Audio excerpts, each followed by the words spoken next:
to be with you this morning. As you can tell, we got the fan going. So when we stand for the confession and whatnot, I will not be offended if you all want to get in the zone. So it kind of starts at Georgia and goes back this way. But if you're happily content over here, that's good too. So, welcome to worship. This last week I was in Minnesota and Wisconsin and Illinois, so back in the Midwest. So good to be with you. And a reminder, I know will come up during the announcements again at the end, but on the 14th, which is not next Sunday, but the Sunday after next Sunday, we'll be together with Salem and Bridgewater. So there's details about that. There's a flyer over there by the favorite hymn basket. So we'll deal with that at the end. As for now, let's begin.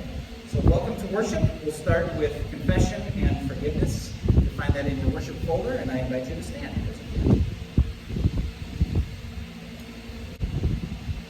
And we begin in the name of the Father, Son, and Holy Spirit. Amen. The first reading from the book of Ecclesiastes, the first chapter. Vanity of vanities, says the teacher. Vanity of vanities, all is vanity. I, the teacher, when king over Israel and Jerusalem, applied my mind to seek and to search out wisdom, all that is done under heaven. It is an unhappy business that God has given to human beings to be busy with. I saw all the deeds that are done under the sun, and see all his vanity and a chasing after wind. The word of the Lord. Thanks, Peter. The Holy Gospel according to Luke. Glory to you, O Lord. Someone in the crowd said to Jesus, "Teacher, tell my brother to divide the family inheritance with me." But Jesus said to him, "Friend, who sent me to be a judge or arbiter over you?" And he said to them, "Take care. Be on your guard against all kinds of greed. For one's life does not consist in the abundance of possessions." Then he told them a parable. The land of the rich man produced abundantly. And he thought to himself, "What should I do? For I have no place to store my crops." Then he said, "I will do this. I will pull down my barns and build larger ones. And there I will store all my grain and all my goods. And I will say to my soul, Soul, you have ample goods laid up for many years. Relax, eat, drink, be merry." But God said to him, "You fool, this very night your life is being demanded of you. And the things you have prepared, whose will they be? So it is with those who store up treasures for themselves, but are not rich toward God." This is the gospel of the Lord. Praise to you, O Christ. Please be seated.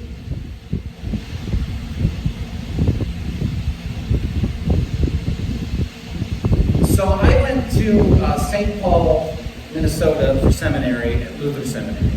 I was a student there in the late 90s and early 2000s. Now, to be a seminary student in the late 90s and the early 2000s in Minnesota, which I often refer to as a land that has more Lutherans than people, and half of them are Catholic, about a quarter of them go to church. Don't worry, the math adds up. This felt like a big deal. There was a certain charisma about Luther Seminary at that time and what it meant to be a student in those days. After all, it was a time the church, at least in that context, was expanding. So everything in the curriculum, whether it was Bible class or administration class or pastoral care or whatever it was all about church growth and mission. That was kind of the emphasis. There was also, at Luther Seminary in the late 90s, early 2000s, a certain, what shall I say, chutzpah about our theological bent on the way we understand God and the world and ourselves. It's not that we were uniform in the way we thought and practiced, but there was something about, being a Lutheran Christian and something about being a leader of Lutheran communities centered on God's grace something that people really need. And there was also a certain prestige of the place, at least in those days. Whether it was perceived or actual, there was this kind of thought around campus that we were the flagship of the ELC. Every class I was in was pretty much packed. I mean, we had 30 to 50 students in a classroom trying to learn what to do and how to do it and why it was important, pretty much all the time. And there was one class in particular that I took, a survey class called Genesis to Revelation, taught by Craig Kester, who I believe is still teaching it, that only met in January and in the summer. You get the whole Bible in about 3 weeks, and it was awesome. And he taught it in this room that held like probably close to 100 people, and of course there were more people than desks. And he did something which felt innovative at the time, which he had a big screen behind him, and he didn't put words or bullet points on it, he put pictures. So it was, pictures of the Holy Land, or archaeological digs, or maybe even some contemporary point of interest, like movies or comic book characters, things kind of just relate it all together. And it was one of those just fantastic things. There was a hope on campus, a certitude on campus, that when we were going to go out into the world, that we were going to have an impact, that we were going to really take the world by its horns, that we had something that was great, we had good teachers that taught us, and as long as we didn't do anything stupid, success would come our way in the life of the church.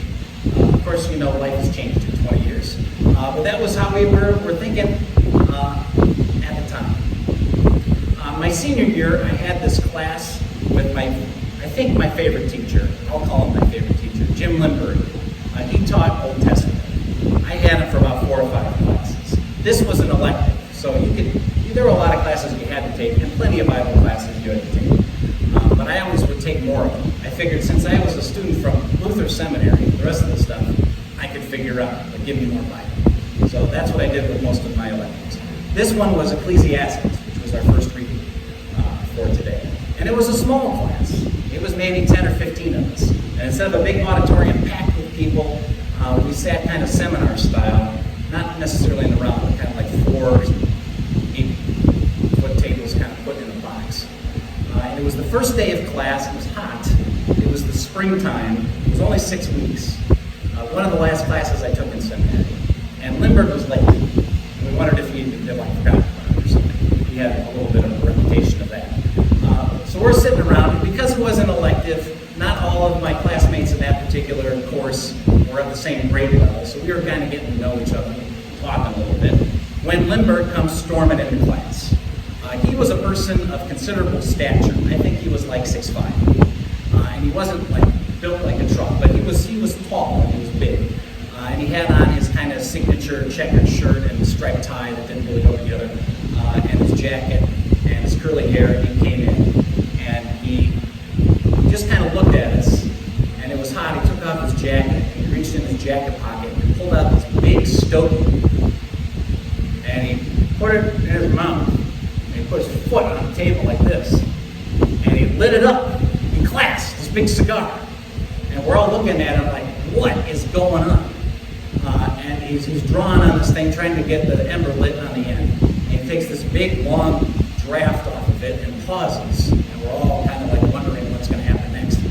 And he exhaled this big cloud right in front of all of us, in the center of those tables, and kind of filling the whole world, the whole room. And then he said, just kind of subdued, not quiet, purposeful, but not boisterous. And he said, Hevel. Hevel. Everything. It's all heaven. And then he said, vanity of vanities, everything is vanity. Which of course was verse 2 of what we heard today. Ecclesiastes is a book. It's a short book, 12 chapters. It's a reflection.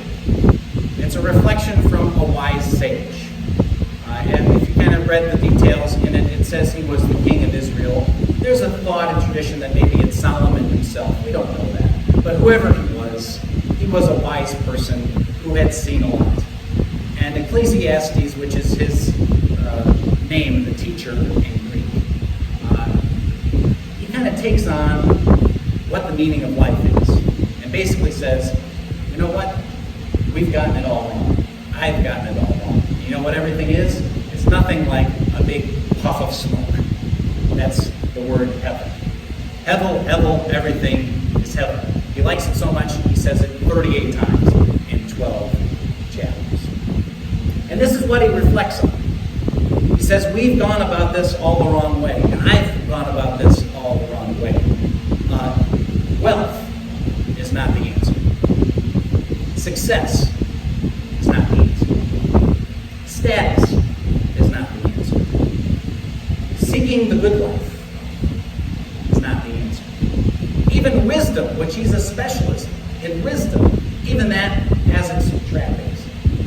Because the point is, time's ticking for all of us. Even that beautiful passage you probably heard at a wedding or at a funeral, for every time there was a purpose under heaven, which comes right out of chapter 3 of Ecclesiastes. Even that,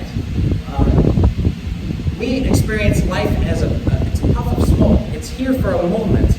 Just when you think you can grab a hold of it, just when you think you know what you're doing, just when you think the coast is clear, it just kind of vanishes. And there you are. Hevel. Everything is Hevel. Like I said, I was traveling earlier this week, and I got to see some friends, some very close friends. A lot of them are going through kind of life stage transition stuff. So all of us are at the age where our kids are like late teenagers. So they're either like on the way to school or figuring out what they're doing as young adults, or getting near the end of high school. It's that kind of thing is going on. People are changing careers. People are moving and figuring that out. That's kind of the life stage a lot of us are in.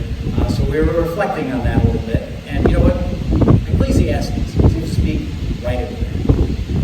And if you've been a person who's just, been awake for the last couple of years, and maybe just because of COVID and everything, if you've been paying attention over the last 5 or 10 years, just because of all the political stuff and all the injustice and horrible things we see going on around us, and if you've been a person who's experienced, as I know all of us have been on all three of these, you've experienced the church in decline.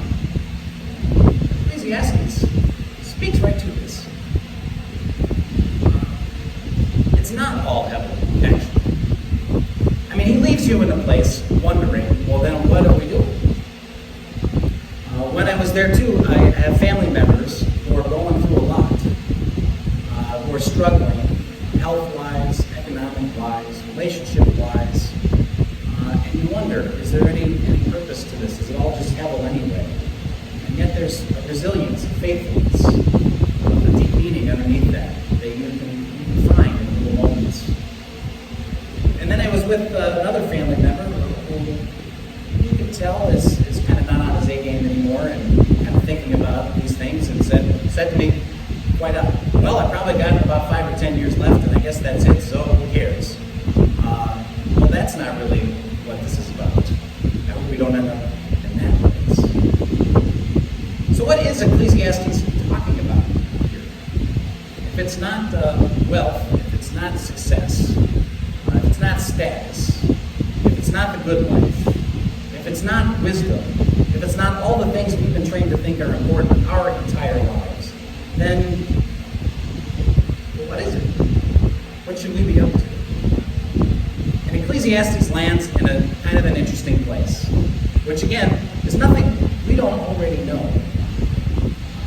First of all, I think one of the great things Ecclesiastes does is he just names it for us.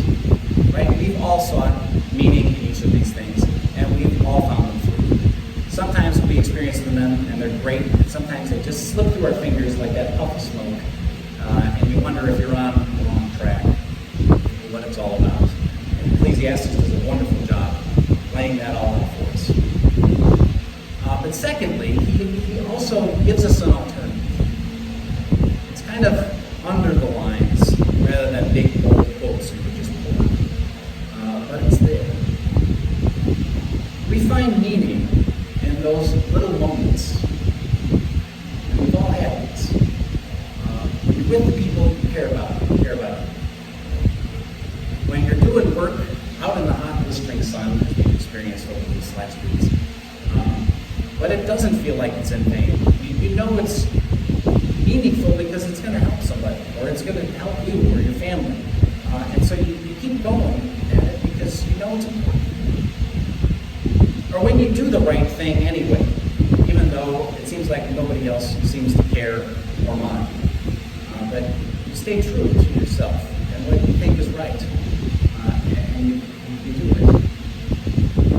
When you gather around a meal with those people that you care about, or you leave extra spaces and you invite the neighbors you haven't seen in a while, or maybe somebody new has moved to town and you don't know them yet, and somehow you all have a place there to celebrate in gratitude what God has given and provided, and at the same time share it amongst yourselves with food and conversation.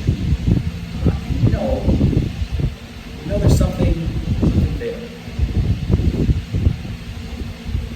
Third, Ecclesiastes isn't the author of this. There is a narrator. Ecclesiastes gets most of the lines. We didn't read verse 1. The narrator introduces it.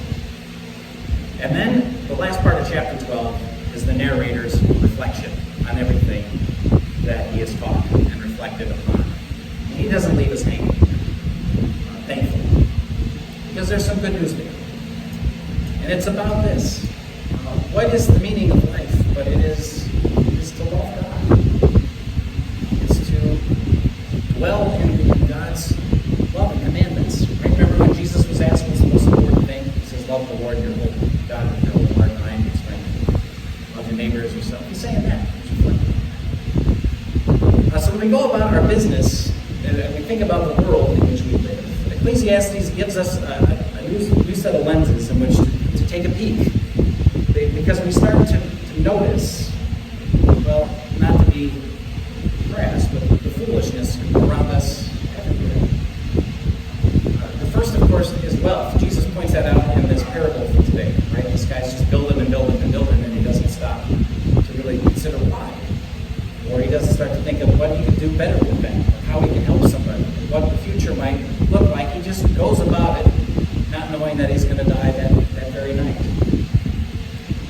We all chase after these things. You know what it means to just be a person trying to live, of course. It's not about success. I mean, when I was back at Lutheran seminary, I'll tell you, it was all about bigger is better. And I would say for a long time, I bought right into that. Just do all the right things. Here's the formula. You'll get there. You just got to get enough people around you to buy into it, and you'll do it. But I would say in the last few years, I've really sought those smaller moments where you really feel like you can just contribute. You can help. When you're among people that want to do something, even if it's little. And what a big impact that can have, not only on the people around you, but yourselves. And there's wisdom to even receive it on the other end of what the people you're interacting with can teach you. Because isn't that what life is? It's all about in the communities we form around each other. And of course, there's this chasing after the wind, and there's nothing new under the sun. And themes like this that Ecclesiastes brings up all the time is Hevel, Hevel, Hevel. And you see the pain of the world around us, and you wonder, why is it the way it is? I saw this little meme last night. I laughed out loud when I saw it. In Kentucky, there's this Noah's Ark exhibit. Somebody built a big Noah's Ark. And of course, with all the rain, it was damaged, and they had to talk to the insurance company who wasn't going to pay for it. That's kind of funny. Noah's Ark. But should that be the focus of what happened in Kentucky? I don't think so, right? There's people that are hurting there. There's people who've lost family members. There's people who've lost homes and jobs. Isn't that what we should put our... So Ecclesiastes gives us a little bit of a spin on the things we already know, but invites us to think about them a little bit more. And he also invites us to try it out. So that's going to be my invitation for you over the course of the rest of the summer. Spend a little time, it's only 12 chapters, spend a little time in Ecclesiastes. When you get to a point where it makes you go, I don't know about that, stop. conversation with someone. Talk about it. See what you come up with. Go for it. I mean, it's really hot now, but go outside and enjoy the sun shining on your face.